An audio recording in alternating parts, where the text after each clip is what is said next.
আসসালামু আলাইকুম ভাই, কেমন আছো? ওয়ালাইকুম সালাম। ইরে রিফাত, তুই এই সময় কেন? কি দরকার, কোনো কিছু প্রয়োজন? ভাই আসলে আমার কিছু টাকা লাগবে, খুব দরকার। টাকা?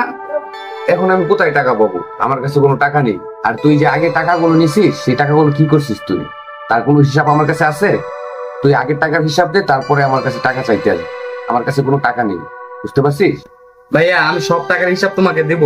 আমি জানি তোমার কাছে টাকা আছে, আমার টাকাটা খুব দরকার, আমার টাকাটা লাগবে। কেন, তুই কি এটা ভাবছিস যে আমি এত কষ্ট করে এই দোকান চালাই, এত কষ্ট করে টাকা কামাই, তোর জন্য আমি টাকা কেসে রেখে দিছি যে তুই যে কোনো সময় এসে বলবি টাকার দরকার, টাকা দেন ভাইয়া, আর আমি টাকা দিয়ে দিবো? টাকা কি গাছের পাতা যে গাছে ঢুকিয়ে দিলি আর পড়লো না? তুই টাকা নষ্ট করবি আর আমি তোকে টাকা দেবো, এটাই তুই ভাবছিস না? কোনো টাকা নেই আমার কাছে, তুই কোনো টাকা পাবি না। আমি জানি তোমার কষ্টের টাকা। টাকার কি আমার ভাগ নাই? আমি কি বাবার সন্তান না? আমার তো টাকা লাগবে, আমার টাকার দরকার আছে না? টাকার বাকি নেই, টাকার বাকি তো আমার দরকার। টাকা না থাকলে সম্পদ দাও। টাকার ভাগ চাস? আচ্ছা ঠিক আছে, আমি তোকে দেবো, আমি তোকে ভাগ দেবো। তুই যে আগে টাকাগুলা নিছিস সেই টাকাগুলোর হিসাব দে আমাকে, যে আগে টাকাগুলো নিয়ে কি করছিস। তুই টাকার হিসাব দে, আমি তোকে টাকা দিব। আচ্ছা তাহলে তুমি টাকা দিবা না?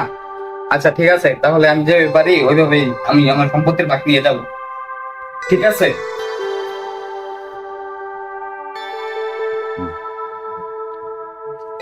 যা যা যা, দুপুরে খাবার সময় হইলে বাসায় আসিস।